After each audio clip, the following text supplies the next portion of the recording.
네, 보고 있습니다. 비행기가 여기 있네. 여기는 일영 쪽입니다. 장흥. 오늘은 좀 편안하게 가겠습니다. 왜냐하면 이제 얼마 전에 우리 한강 작가님께서 노벨 문학상을 받았습니다. 정말로 대박입니다. 경축해야 될 일이죠. 경사죠, 경사. 근데 이걸 또 고깝게 생각하시는 분들이 계시더라고요. 뭐 우리나라 사람이 받으면 안 되고 중국 사람이 받아야 된다, 이런 개소리 하는 사람이 있더라고요. 이게 말이 됩니까? 우리나라 사람이 받아야지. 같은 자국민인데. 예전에 김대중 대통령이 노벨 평화상 받을 때도 그랬잖아요. 한림원에 편지를 보내서 김대중 대통령 노벨 평화상 주면 안 된다고 이런 개소리를 했잖아요. 자국의 대통령이고 자국의 국민인데도 불구하고 그런 소리를 왜 할까? 응? 이유를 압니다. 그런 생각을 하는 이유를. 근데 그냥 묵비권 답 안 하도록 하겠습니다. 예전에 누가 저한테 이런 말 하더라고요. 전라도 사람은 인물이 없다고.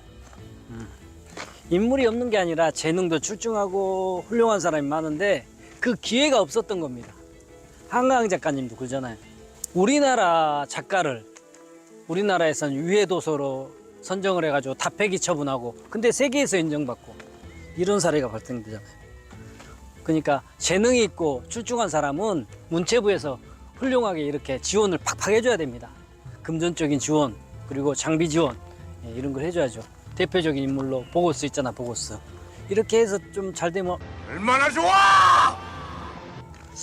자, 오늘은 누구냐면요, 혜원 신윤복 선생입니다. 혜원 선생. 혜원 선생인데, 혜원 선생은 고령 신씨입니다. 고령 신씨. 근데 이제 가장 의문이 되는 게 여자가 아니냐, 이런 말이 나오잖아요, 혜원 선생이. 근데 여자는 아닙니다, 확실히. 이제 왜 그런 말이 나오냐면은, 저기 그림들이 너무나 디테일하고 여성스럽기 때문에 그런 말이 나왔습니다. 여자가 아니냐, 이런 말이 나오는데 여자는 아닙니다. 자보유가란 그림을 보면은 신윤복 선생의 가족들이 나오거든요. 거기에 남자로 묘사가 되어 있습니다. 그렇기 때문에 여자는 아닌 걸로 보시면 되겠습니다. 자, 우리나라 조선시대 풍속 화가 3대로 속하죠. 우선 단원 김홍도 선생 계시고, 그 다음 김득신 선생 계시고, 그 다음 신윤복, 그리고 3원에 또 속합니다. 단원 김홍도 선생님, 5원 장승업 선생님, 그리고 신윤복, 이렇게 3원에도 속하고요. 신숙주의 동생 신말주의 11대 손입니다. 그리고 보는 것처럼 여기 철도가 있네. 여기는 가족들이 다 화공입니다. 도화서 화공. 이제 예를 들어서 종증조부 신세당, 그리고 종조부 신일홍, 그리고 아버지 신한평, 이렇게 다 도화서 화공입니다. 근데 신윤복 선생님은 도화서 화공이란 말이 있고 화공이 아니란 말이 있는데, 도화서 화공이었어도 화공을 그만둔 것 같아요. 아니, 도화서를 그만둔 것 같아요. 바람의 화원에 보면 신윤복 선생님을 이야기하면은 또 대표되는 사람이 있잖아요. 누구? 비교되는 사람. 김홍도 선생. 두 분이 비교가 되잖아요. 어떻게 비교가 되냐면은, 김홍도 선생은 좀 서민적인 모습들을 많이 담았죠, 그림에. 근데 신윤복 선생은 확실히 컨셉이 있었다. 이제 양반들의 뒷이야기, 양반들의 이제 남녀간의 문제, 좀 지금으로 말하면 좀 불륜이라고 해야 되나? 이렇게 좀 야릇한 그런 느낌들의 그림을 많이 그렸죠. 거기 그림에는 항상 여성들이 등장하고, 대부분 다. 그리고 신윤복 선생님은 색채들이 좀 화려했습니다. 빨간색을 또 많이 썼죠. 그렇기 때문에 좀 값비싼 물감들을 많이 썼죠. 근데 김홍도 선생님은 빨간색은 쓰지 않았습니다. 원래 신윤복 선생님은 그렇게 유명하지가 않았어요. 왜냐면 추나도라고 생각해서 좀 좀 고깝게 생각했죠. 그렇게 유명하진 않았습니다. 근데 1900년도에 프랑스의 갤러리에 신윤복 선생님의 그림이 전시가 됩니다. 근데 거기에 갤러리로 참여했던 갤러리들이 신윤복 선생님을 보고, 그림을 보고, 너무나 화려하다, 너무나 섹시하다, 너무나 아름답다, 이러한 혹평을 합니다. 그때 조선시대 때 어떻게 이렇게 그릴 수가 있냐, 이런 혹평 속에서 이제 인기를 얻게 됐죠. 그러니까 해외에서 이렇게 이야기가 혹평이 되니까 우리나라까지 이렇게 알게 됐죠. 마찬가지로 작가 한강 작가님도 그러잖아요. 우리나라에서는 뭐 청소년 유해도서로 인정받지 못했잖아요. 다 폐기 처분했는데 노벨 문학상 세계에서 인정받으니까 이제 우리나라에서 이렇게 인정을 받게 됐잖아요. 똑같은 맥락이라고 보시면 되지 않을까요?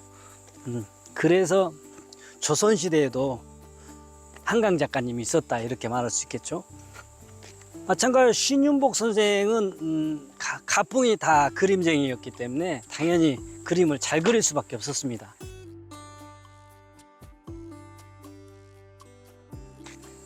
그림을 보게 되면은 주유청강이라는 그림이 있고 또 미인도를 보시면은 좀 다르죠. 미인도는 보통 신윤복 선생님은 누군가가 엿보고 있습니다. 그림 속에서. 근데 미인도는 안 그렇거든요.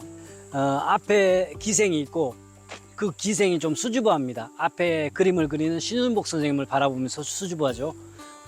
대상자가 이제 신윤복 선생님일 수도 있고 앞에 청자일 수도 있고 관람자들일 수도 있고 그런 느낌을 줬죠. 조금 미인도하고는 이제 주유청강 이런 다른 그림하고는 좀 차이가 있다 이렇게 설명할 수 있겠네요. 제가 뭐 그림에 대해서 조예가 깊은 게 아니기 때문에 이 정도로 설명드리도록 하겠습니다. 신윤복 선생은 아버지 신화평님이 화원이었기 때문에 그 재주를 그대로 이어받았다고 생각하시면 될 것 같네요. 그래서 그런 가풍을 이어받았다, 그림을 잘 그릴 수 있었다 이렇게 말할 수 있겠죠. 자, 신윤복 선생님의 사망과 이유는 알려지지가 않았습니다. 그냥 추측도 아니라 거의 언급이 안 되죠. 모르기 때문에 그렇죠. 이제 1814년 향년 56세 나이에 돌아가신 걸로만 이야기되고 있습니다. 그리고 지금 묘가 없었죠. 원래는 8대조 신수진의 묘가 양주에 있는 구산리에가 있었습니다. 거기에 같이 있었을 것이라고 추측을 하는데 거기가 도시개발되면서 없어져 버렸습니다. 그래서 없어지지 않았나 이렇게 추측하고 있습니다. 근데 이제 좀 안타깝죠. 이러한 것을 느낀 고령신씨 안엽공파에서 신윤복 선생님의 단묘를 만듭니다. 단묘는 이제 가묘인데요. 가묘를 만들어서 지금 신윤복 선생님의 뜻을 기리고 있다고 합니다. 제가 그래서 이렇게 찾아오게 됐습니다. 한번 가볼게요. 여기에 이제 쭉 보면은 이렇게 쭉 올라가면 이제 입구가 있습니다. 여기 입구, 묘소 들어가는 입구. 네. 음악이 계속 나오네. 저작권 안 걸릴란가 모르겠네. 옆에 무슨 카페가 있나봐요. 고령신씨 안엽공파. 여기 훌륭하신 분이 여기 뭐 보성군수 고령신씨 신여관. 네, 여기 이쪽으로 가면 첫 번째 제일 아랫단에 신윤복 선생의 묘가 있다고 합니다.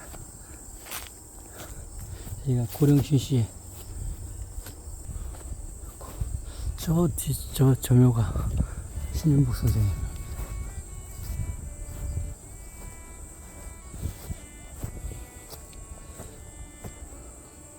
이게 단묘죠, 단묘.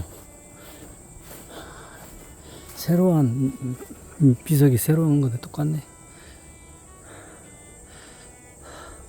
해원, 고려, 신공, 윤복, 지묘라고 적혀있습니다.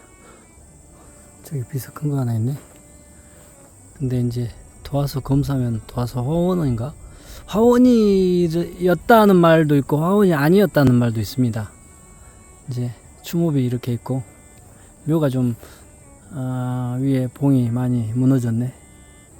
저 위에가 이제 안엽공파 시조랍니다. 저기.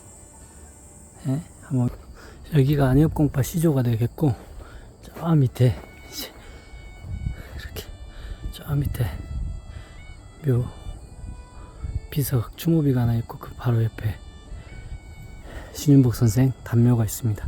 단묘는 시신이 없는 묘입니다. 사망 이유도 모르고 사망 장소도 모르니까 시신이 없었나 봐요.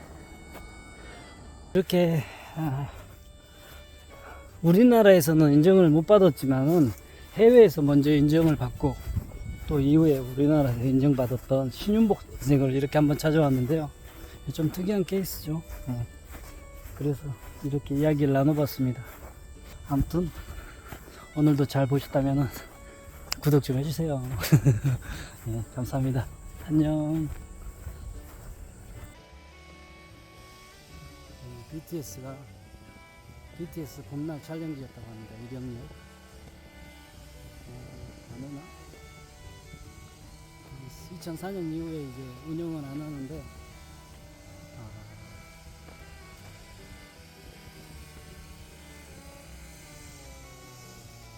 지금 뭐 공사하고 있네. 다시 하나? 200년이구나. 다시 공사하나 보다. 이렇게. 맞아? 다시 재개하려고 공사하나 보다. BTS 봄날 촬영 중입니다.